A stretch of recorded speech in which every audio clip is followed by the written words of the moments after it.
Hello, friends, and welcome to another week of Read with Friends. I am so excited to share this story with you today. I absolutely love it. Before we get started, first of all, hi, for those of you who don't know me, my name is Miss Alicia, and I'm one of the librarians here at Willard Library. And I would like to start out by thanking the publisher of today's book. Thank you, HarperCollins and Green Willow Press, for giving us permission to read The Secret Zoo. And that's what I'm reading today. It is called The Secret Zoo by Bryan Chick. And unfortunately, we couldn't all go to the zoo together. But I'm going to bring a little bit of the zoo to you. So I hope you enjoy this story. And I hope you keep reading after I finished my chapter. All right, so here we go. The Secret Zoo by Bryan Chick.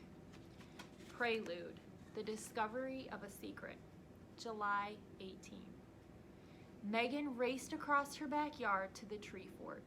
The wind snapped her pajamas and the stiff grass pricked her bare feet. At the tree trunk, she grabbed the ladder and peered up. She could faintly see the wooden planks of the fort, and beyond them, the moon and the stars. Somewhere up there, she'd left her glasses. At least, she hoped she had.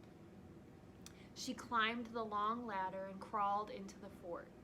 A glint of moonlight pulled her attention to a near corner, where she discovered her glasses lying like a big, crumpled insect. She scooped them up and put them on. "Oh, thank you, thank you, thank you," she gasped. A sudden noise broke through the trees. It was a faint crackling sound, like a piece of dry wood splintering, and it came from nearby, 2 or 3 houses down, maybe. Megan stood still and listened. A minute later, she heard the noise again, but this time it was louder. Crack! Then she heard a grunt, as if someone had been hurt. She ran to the wall of the fort and looked up and down the neighbors' lawns. Nothing.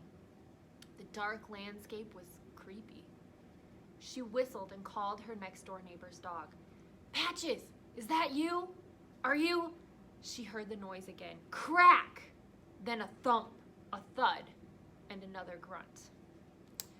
I don't know about you, but if I was up in a treehouse in the dark by myself and I heard those noises, I might be a little scared. Are you scared of the dark or loud noises or anything else? Megan and her friends kept binoculars in the fort. She found them and balanced the lenses on her nose. Magnified, her neighborhood looked even darker than before, and the houses seemed to be trembling, until she realized that her hands were shaking. "The zoo," she whispered. She ran to the opposite side of the fort. The only thing separating her neighborhood from the Clarksville City Zoo was a long, winding concrete wall. From Fort Scout, she had a clear view over this wall. In daylight, she could watch the giraffes, bears, seals, and hippos as they ran, swam, and lazed about. She steadied the binoculars and stared into the zoo. Lamp posts illuminated the paths, but the exhibits were too dark to see. She heard the crushing sound again and realized that it wasn't coming from the zoo. She dashed back to the opposite window and scanned the neighbors' yards once more. Nothing. Nothing but grassy lawns, trees, and rooftops. The grunting echoed between the houses. Megan pushed up the binoculars so suddenly that they clinked against her glasses. Now she was more than creeped out. She was downright scared. Would you be scared in that situation? I think I probably would be. "Come on, Meg," she said. "Nothing's out there. Quit freaking yourself."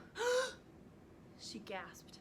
Something was there. Some kind of creature was walking on a gable rooftop 3 houses down. "What is that?" she whispered. She focused the binoculars and discovered 5 creatures creeping across the roof.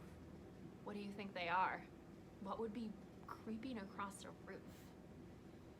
There's some scary possibilities there. A 6th was climbing the branches of the oak tree beside the house, making the limbs break. That was the sound she'd heard, branches breaking. Suddenly, the creature leaped from the shaking tree, flew through the air, and landed on the house with the others. It stomped up to the roof peak and bounded onto the chimney. The other 5 creatures were small and hunched over. Their long arms dangled at their sides, and as they walked, their shoulders rocked like a seesaw. That sounds like a sort of familiar animal. What do you think? Megan continued to watch them until she realized what they were. What do you think it is? Monkeys! It seemed impossible. Monkeys had escaped the zoo and were climbing over a house in her neighborhood. One monkey leaped from the edge of the rooftop. Megan had a clear view of its silhouette in front of the moon. Its feet hit the gutter of the adjacent rooftop with a clang, and the other monkeys followed, effortlessly jumping the distance between the houses. No, she said as she stared in disbelief. The monkeys jumped to the next house and the next, and then disappeared into the shadows. Silence and stillness descended over the neighborhood. Noah! Megan hurried down the ladder and rushed into the house. Her older brother would know what to do. She flung open his bedroom door, startling him out of his sleep. What? Noah gasped. His hair stood out in all directions, reminding Megan of sun rays in a cartoon. Noah, outside, she blurted. Quick! What? Now! She ran back through the house. Noah chased her outside. They dashed across the yard and climbed up to Fort Scout. What are you? Megan snatched the binoculars and shoved them at her brother. Here! Here what? Look through them. She pointed toward the rooftops. Over there! I saw monkeys. Megan, I saw monkeys on the rooftop. Her older brother looked her up and down. You're nuts. Just see for yourself. Noah peered through the binoculars. He searched the landscape for more than a minute without saying a word. Then he handed the binoculars back to his sister and said, Yep, you're nuts. Noah, I saw them. I'm telling you. He climbed down the ladder saying, What are you doing out here so late anyway? You'll be so dead if Mom catches you out here. He reached the ground and turned to run toward the house, calling, Come inside. Megan watched him run back into the house and close the door on the night. She turned her attention back to the rooftops in her neighbors' yards. She studied the shadowy landscape for nearly an hour, but nothing unusual happened. I know I saw them, she said, trying to convince herself. She climbed down from the fort, returned to the house, dropped into bed, and stared at the ceiling. She couldn't sleep. At 2 o'clock in the morning, she rolled out of bed and sat at her desk. Nervous, she drummed her fingers on the desktop and shifted her eyes. Her gaze stopped on a single book standing on its edge, a diary. A recent gift from her mother, the diary lacked its first entry.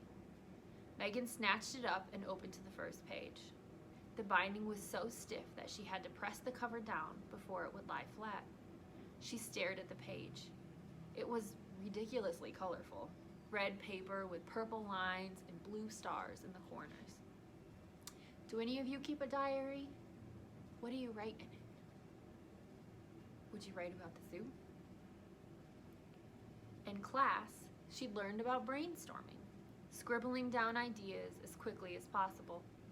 Her teacher had said it was a way to make sense of something that was difficult to figure out. Megan grabbed a pencil, chewed on the eraser for a moment, and started to write. Date, July 18. Time, 11 o'clock p.m. I went outside because I forgot my stupid glasses in Fort Scout again. When I climbed up, she wrote for an hour. Then she closed the diary, set it aside, turned off the light, and climbed back into bed. An hour later, she fell asleep without knowing that she just completed the first pages of a journal that would eventually alter the course of the world. After the discovery, October 2. 14 red-eyed leaf frogs hopped down the long zoo corridor, jumping and tumbling over one another as they scrambled forward. Pop, pop, pop, pop. The sticky pads of their feet slapped the floor and sounded like exploding miniature firecrackers. 100 aquariums lined the walls. Occasionally, a frog leaped sideways and stuck to the glass for a few seconds. What is your favorite exhibit at the zoo? I love the reptile exhibit. I think it is so much fun, and I like trying to spot all the animals. What's yours? The 14 red-eyed leaf frogs hopped into a small exhibit at the end of the corridor, the special exhibit that a young girl had sneaked into just minutes earlier. Do you think we know this young girl? I don't know. They found exactly what they feared. Nothing. The girl was gone. 3 sheets of notebook paper lay on the ground. Colorful red pages with purple lines and blue stars in the corners. Does that sound familiar? Torn and crinkled, the pages were still fluttering as they settled on the floor. The 14 red-eyed leaf frogs didn't know the pages were from the diary of a girl named Megan Nowicki, who months earlier had spotted monkeys escaping from the zoo. They stared at the pages. Then, whipping the sheets with their long, sticky tongues, 3 leaf frogs picked them up. And so the story began. All right, that is where I am going to end. I hope you keep reading. This book is so much fun, especially if you love zoos, which I do. But even if you don't love zoos, this book is still so much fun. It's such a fun adventure. So I hope you keep reading it, and I hope next time you're in the library, you tell me what you thought of this story. I would love to hear from you. Next week, we will be back. It won't be me, but there will be another librarian here to read you another excellent story, and I think next week is The Wild Robot, which is another really fun adventure.